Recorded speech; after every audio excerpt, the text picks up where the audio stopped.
Good evening, my name is Rob Kemp from CHOM FM. Welcome to the Astral Broadcasting headquarters in downtown Montreal and the CHOM live studio for this exclusive Canadian radio interview with Muse.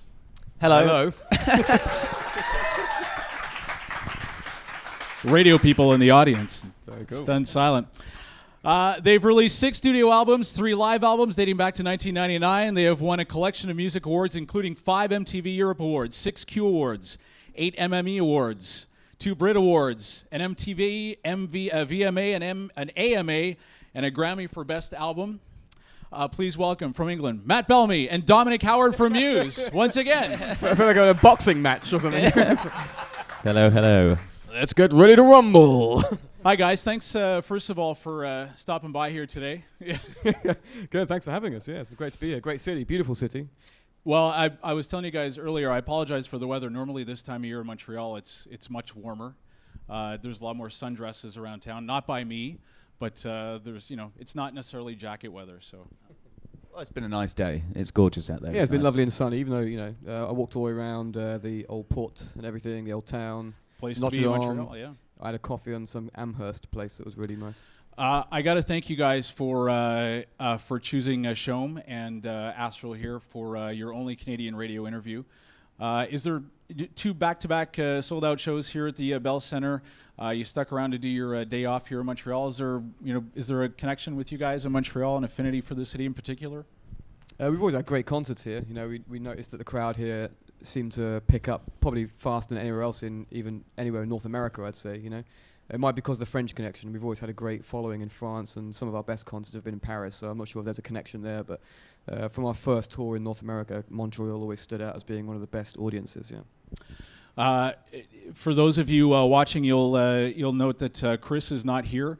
I noticed last night that he tweeted that he put together a soccer match at the Canadiens practice facility on the South Shore. Did you guys take part in that? No. I don't know whether he's still out there doing that now, but he tends to do that. He sets up, soccer games and twitters out, saying come down, so a bunch of fans come down and play with him. And but he normally organises things with the pros in whatever city we're in, So, yeah. Well, it's too bad that the Habs are on the road tonight, our ice hockey team, because they could use a little ass kicking before the playoffs. So maybe Chris could have whipped them into shape. So. He probably could, yeah. I wanted to talk to you guys. Football is popular here in Montreal. Obviously, we have the Montreal Impact, so it's it's nice that he's able to do that. Speaking of Twitter, I noticed that Matt, you were tweeting on your way to the Brit Awards. Were those live tweets, or did you sort of take the pictures and then tweet when you got there? Matt was tweeting that he took the tube to the Brit Awards to avoid traffic. Well, yeah, the traffic was insane, so I just thought tube would be the quickest way to get there. What it was, these TV shows, what was it, Brits? Yeah, it's like these shows where you have loads of hours of waiting around, it's like 2 o'clock, and I thought, I'm not playing till 8 or something. And everyone was saying, well, it's going to take 2 hours to get back into the city, 2 hours to get out, so I just went back on the tube. I wanted to see Bing was playing the drums. I wanted to get back and... What kind of fandemonium does it create if people spot you guys on the tube riding around in London? Or do you guys, it's actually you cool. guys don't really take the tube every day walking around London, do you? If you're going long distances, it's the best way to get around because the traffic's just you just know getting around by car anymore in London. It's just the road system was designed for horses. You know what I mean? It's way out of date. So, tube works. The tube works. Oh yeah, totally. Yeah, it's. It's I bumped into fast and cheap, it's fun down there. There's on the way to the Brit Awards. There's loads of people that were going there that were drinking and partying and getting in the mood. It's like being in a pub or something on the move. Fair enough. The new album called The Second Law, an album that you guys have spans several different styles of music. Fans and critics have been calling it different styles. Is there a category that you think you fit into, or are you happy to just go along with whatever? Just in general, but you hear category of music. You mean? Exactly. Rock, styles rock. Or genres. We get called alternative a lot of the time. I think that's pretty close. We've always been doing music which I think is a bit alternative or a bit different to what's going on. Rock, is a pretty good description for some of it. Yeah. I've heard you guys talk about different influences that you have in your music. just last night at the show during Undisclosed Desires, three of us at the same time turned to each other and said, it reminds us of Depeche Mode a little bit. I mean, in a good way. It was, familiar, but in a good way. And yeah, we've always been into, since about the second, third album, around that time, we started to just introduce little bits of electronica. We started out just pretty straight rock, guitar, bass and drums. Piano crept in there. Then electronica started to appear, and that became more prominent on the fourth album, fifth album, and even now, yeah. So that's sort of something we've wanted to incorporate some modern sounds and not just use kind of vintage instruments, in some of the songs. But the other familiarity for myself from the first second that I heard Panic Station, I couldn't quite put my finger on it until I read that you guys had one of the guys that played with Stevie Wonder on Superstition. Oh yeah, that was one of the. Yeah, we had a brass band that came in to do the brass section. But as soon as I read that, I went, "That's there you go. It is. There's the influence." Yeah, we were right lucky there. enough to play with not with him, but we played it on the same stage as Stevie Wonder in Glastonbury Festival, wasn't it? 2010 was it? 10, I think. Yeah. And that's the first time I've ever seen him live. It was amazing. Just really amazing performer. So I'm sure that had a little bit of influence there. Right. Question from one of our listeners before this interview. Obviously, we put the word out if anybody had some questions they wanted to ask you. And Robert, who was at the show last night with his two sons that are in their 20s, and he noted that your music spans the generations. He's in his late 50s, and his two sons are in their 20s. He wants to know who in the band is the French composer, because he cited Mon Cœur s'ouvre. From the Resistance album. Yeah, that's right. Yeah, I noticed you guys spoke a little bit of French last night up on stage. Is that sort of we're going to Montreal, we got to learn a couple of sentences, or? It's good to know how to say hello and Bonjour, thanks Montréal, wherever you go. Yeah, I've always that French Berlioz. bit Berlioz is French, isn't he? Hector Berlioz. He was one of the. I think, isn't he? I don't want to get that wrong, but I think he is. But he was one of the first classical classical music stuff that I got into, really dramatic music. Right. That rubbed off on some of our early music, I think. what was that French piece? What? Don't do that. So, but yeah, Dom lives in France, and I think he's. Don't you? You live there. You spend some of your time there. I have done, yes. Yeah, so you should be learning French. I know, yeah. You've got no excuse. Get that Rosetta Stone. Complètement bilingue, Dominic. Sorry? Yes, right. Okay, moving on. Just to touch quickly on Panic Station, the video released just earlier, over 500,000 views. That's just on your YouTube channel alone. How quickly did it get back to you guys that there might have been a little bit of misstep with the rising sun flag in the background? And what's your, from all the reaction that I read, you guys, it was an honest mistake. You obviously weren't trying to offend anybody. How quickly did that get back to you and the decisions made to change it? Yeah, it happened straight away. We worked with a good friend of ours called Tim, who directed it, and he was with us in Japan. We just kind of threw together this sort of simple concept. I was just wandering. We're pretending to be basically Japanese pop stars for the day, dressing up in silly costumes and wandering around the streets of Shibuya, getting into this sort of whole costume play. We found this robot bar thing, and we just filmed the whole thing, put it together. Tim did the graphics, but yeah, obviously we didn't pay close enough attention. I didn't know. None of us really knew that was a particularly offensive image in Korea. But obviously we found that out and took it out straight away. Yeah. Right. Well, it's an image that it's everywhere. It's not something that you would imagine immediately think. I thought it was on Karate Kid's. I thought Karate Kid had exactly. it on his thing, but anyway, not quite. As with the previous album, the three of you produced the Second Law. It seems in an age where everybody's clamoring to find that big superstar producer, you guys chose to produce it yourself. Why that decision? Well, we decided to produce the Resistance by ourselves because we built our own studio in Italy, and we thought we might as well just get on with it ourselves. I think all between the three of us, we kind of understand the technicalities of how to record pretty well, and we've certainly learned so much over the years doing the first 5 albums. So we just thought it would be a great challenge, and we just thought we'd jump into it and do it. If we really wanted to really record and make the album sound exactly the way we want it, we might as well do it ourselves. We decided to do that again this time around. But it's fun producing. It's great. We have a good time doing it. Do you think that bands that go out and hire external producers that don't put, I don't want to say inferior material, but aren't doing their best work, should they be doing it on their own? Or is it just a not particular necessarily. skill set that you guys have or have learned to? No, I think we're open to working with producers again. I think we just felt that we wanted to learn about that side of it ourselves. All the engineering side and the technical side, and I think because we wanted to push the band outside some of the sounds that we've become very familiar with on previous albums. So we felt like maybe doing that on our own would be the easiest way. Because often when you're working with a producer, they try and guide you towards something they want, But in the future, I'm sure we would work with a producer again. But just these last two albums, we felt like it would be good to control things ourselves for a bit.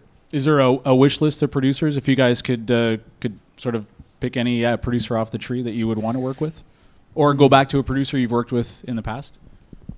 I don't know really. Who's out there? I haven't really been following what's going on out there. We've always had a great time with Rich Costi. We made 2 albums with him in the past. He's very good. There's some of these new contemporary producers that are good. Is that guy called Sia or something? I think he's good. And I think what's going in the R&B pop world and hip hop and all that kind of stuff, there seems to be some really cutting edge productions. Yeah, going you see a on. lot of crossover between producer and artist, where you wouldn't necessarily match those two up. That whole thing intrigues me, like the collaborations and how collaborative the pop world is. Rock music tends to be quite isolated, in terms of, but out in the pop world, it seems to be loads more collaboration going on. So I'm intrigued by that, Muse working with Kid Rock, and all of a sudden you put out a country album or something. Well, no, that wouldn't be. It's not going to happen. But nice suggestion, though. It's an incredible live show. The lights, the TV screens, the giant pyramid. Matt, I think I read somewhere where you said after Resistance that you guys thought you would write material that would be more suitable for a smaller venue. That was not a small venue show that I saw last night. That didn't happen quite yet. I mean, at some point, I feel like we should go back to a more organic stripped-back sound, kind of how we began. The kind of music we're into now is so different that I think if we did go back to a more stripped-down style, it would naturally be very different to what we did in the beginning. But we still haven't really got round to doing that. I'm still finding a lot of fun exploring, orchestral music and electronic music. But at some point, I'm sure we will go back to a more stripped down sound at some point. But so I'm there's sure no when. club Maybe tour. next album. There's no club tour in the near future for Muse. I mean, you never know. We did a little gig in London in this lovely venue called the Shepherd's Bush Empire, which was we did like a thing there, charity gig, and we had a great time. It was nice to be in, literally touching distance to everyone, and you could hear what everyone was saying, and it just felt like a really intimate thing. So next time we tour, I would love to do what Prince did. Prince used to come around, didn't he, and do like a big arena gig, and then that night or the next day he'd play a little club somewhere or pub or something. Right. I think that's a nice way. So you actually spend more than 2 or 3 days in a city. That might be a nice way to mix up touring for us, I think. Get a different feel for the audience too, I would imagine. Yeah, totally. And the kind of songs that shine out in those little gigs are completely different. So you get to play other songs that you probably wouldn't fit into like the arena show. Does the stripped down show that you talk about, is that more suited toward your festival shows? Or, I mean, I'm assuming if it's an afternoon festival, you can't have the light show that we saw last night here. Or is that how you ensure you guys close out every festival at night? We normally choose to play at night in festivals, yeah. But the club show that Matt was talking about, it was really great because we hadn't played a venue of that size before. And it was just nice to play a venue without a massive upside-down pyramid floating around above our heads, and loads of lasers and, gas explosions and things. So it was just felt, there was just a different kind of connection with the audience. I think it's much more just about the music and us playing rather than, big visual effects. Another question that I got from a listener, one of the popular things that bands seem to be doing is anniversary tours for particular albums. Peter Gabriel was just in town on an anniversary tour. And the listener asked if you guys thought about doing a 10th anniversary tour for Absolution, or is that too soon? Do you have too many other things you want to do before that? Or? We did a gig like that in 2011, which was 10 years from when we did our second album, Origin. We played that whole album and stuff. But next year, I think it would have been... I think officially it's 2013. Next year will be 20 years since we first played for the first concert that we played together, the three of us, when we were like 14 years old. And no, we were 16? No, how old are we now? Not as old as you're suggesting we are. No, what were we, 15? I've forgotten. Anyway, but think all we I were know like is next 16 or year will be 17. 20 years since the first concert we played. So we might do something next year, but I'm not sure what though. Yeah. Yeah, it'd be good to do something special for that anniversary, I think. Right. A question about your set list. A few of us after the show last night talked about this. Of course, the internet set list fans are online following the set lists, writing up the set lists, trying to predict what you guys are going to play next and songs that are, will or won't make it into that particular show. I think you guys might know where I'm going with this, but actually, I can't even make this stuff up. This question came from a Buddhist nun and her husband, who is a Buddhist monk. They converted after they had their daughter. They've been listening to the CHOM, rock and roll station here in Montreal, for like 2 weeks trying to win tickets to the show. And they wanted to know about animals. Oh yeah. Because according to the set list, it forgot was to play looking that, like yeah. every fifth show it would have made it into the set list. When we started out, when you start out on a tour, normally you're playing a lot of the new album. So we started this album. We were playing almost the entire album, which is quite unusual. I remember the last album we went out on tour, and there was only really about 4 or 5 songs that really worked well live, and we only played those. But this one we played a lot. The Animals was on it. We were playing at every gig for the first 3 or 4 months, weren't we? I'm not sure what happened. I think somewhere in the American tour we just swapped it out for something else and just forgot to put it back in again. But I think that song's definitely going to come back for sure. Maybe we'll play it tomorrow, if we remember, in Quebec. Well, that's what I thought. Maybe you guys were saving it for the last North American date. Yeah, maybe. Well, Glenn's here, our manager, to remind us to play that tomorrow, and then we'll do that in Quebec. And we'll give a special shout out to the Montreal fans that wanted to hear it last night. Something new on this album. Chris not only wrote, but he's singing a couple of songs. Is that something you guys see happening more in the future, or is that more a part of his, sort of healing process? A bit of both really. I think it's nice to have a different sound coming out of the band. For me, I like it. When the band started, I didn't really want to be a singer. I just became a singer because where we lived, we couldn't find anyone who wanted to sing in our band, so I just started singing. But yeah, it's nice. It's nice hearing a different voice. I think his songs were very personal. I'm not sure how many songs he's really written. I think really those 2 were the ones that he wanted, and they came out of this process that he'd been through, getting through alcoholism basically. And I think so. Whether or not he carries on with writing music, we'll see. Or writing songs that he wants to sing. So Dominic, are you going to start writing songs and singing as well? Or? We've got to hit the booze first, don't you? Give it a few years. Yeah, we'll see. I normally say that my singing stops as I leave the shower. You never know. I want to ask you guys about the online poll that crowd your harp tour, the greatest event to ever take place at Wembley Stadium.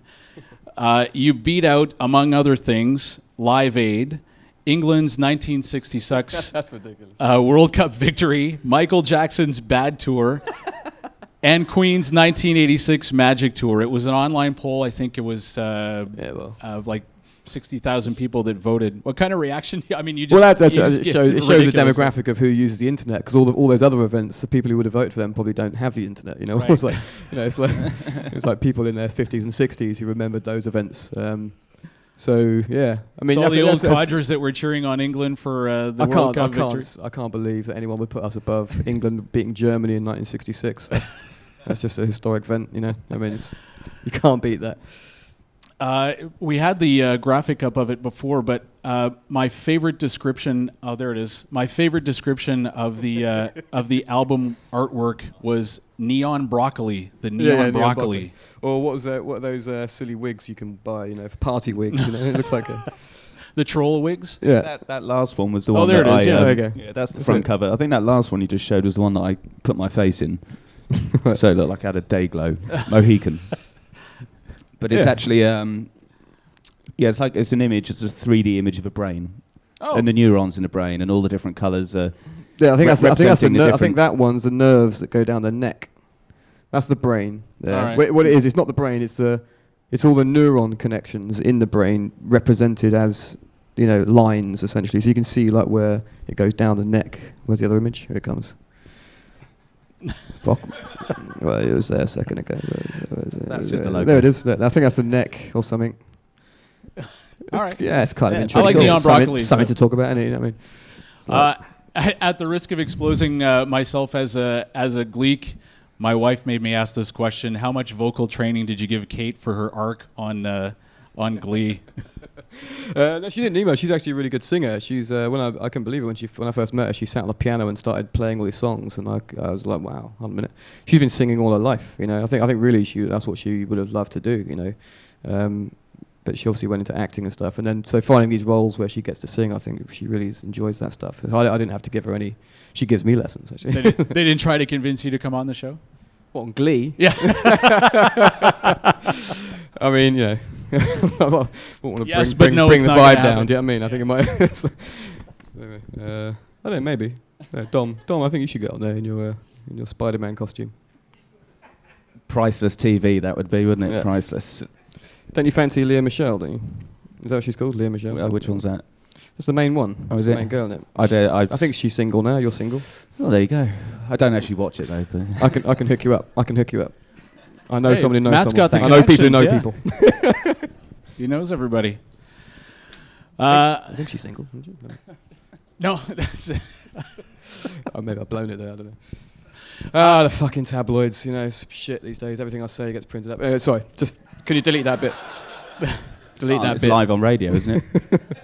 Yeah, this is Sorry live. in Yeah. advance. But you guys, how do you guys manage to? Speaking about Kate and family, and I know you have a son, and you broke your foot, and because you were doing gardening, No. or is that just a vicious rumor? No. I was chasing the dog around the garden. Oh, okay. It was kind of gardening, but I got off tour and hadn't seen the sunshine for a while. I think. No. Where were we? No, we were touring in Europe in the winter time, so it was snowy and cold, and I went home to LA for a few days, and it was just like sunny. I just lost it. Got excited in the sun. I was chasing the dog around, got really excited, and there was a slightly dewy wetness on the grass, and took a corner too fast, skidded, and there was a brick wall there, and my middle toe smashed into the corner of it, and I stood up. I just saw my middle toe just dangling like a. I believe that's what a the scrotum second sack. picture is actually. It's, And it was just like I couldn't feel anything though. It's quite pleasing to know that when you break things with severe pain, you don't feel anything. You think it just numbs, just like a numb, limp. I'll just walk it off. Peace. It'll feel better. Well, limped off. But it was a shame. Yeah, we had to cancel a couple of gigs, but we're going back there. I think it was unfortunately it was what was it? Norway or something? Norway and Sweden, yeah. Sweden. Unfortunately, yeah, we couldn't make those gigs, but we're going back there in the summer. Quebec No City, limp. Quebec City tomorrow night to wrap up the North American leg of the tour, and then back over to Europe in the summer. How do you guys get some time off? How tough is it for you to sort of slip back into, or do you? Do you slip back into sort of family life, or You like slipping around, don't you? Yeah, I think you easily adjust. The more you, I think the more you travel. We've been traveling for so many years that you can very easily adjust into different situations. So, after being on the road for, I suppose over here in North America for about 3.5 months, we'll get a couple of weeks break just to relax, and chill out. So, but then we start a whole European tour, which is completely different again to what we're doing here. It's all outdoor shows and football stadiums and stuff like that. So, right? That's going to be, we're very excited about that. So it's going to be cool to put on a whole different show. That's what we need to work out, really. We need to figure out what we're doing. Well, I do hope you guys come back to Montreal, and next time come back in the wintertime. Maybe we can convince Chris to have a pickup ice hockey shinny game. Yeah, definitely. Or maybe a little street hockey instead of soccer, as we rudely call it here. Sounds Good good. game. Sounds great, yeah. Ladies and gentlemen, Matt and Dom from Muse. Cool. Thank you. Thank you. Cheers.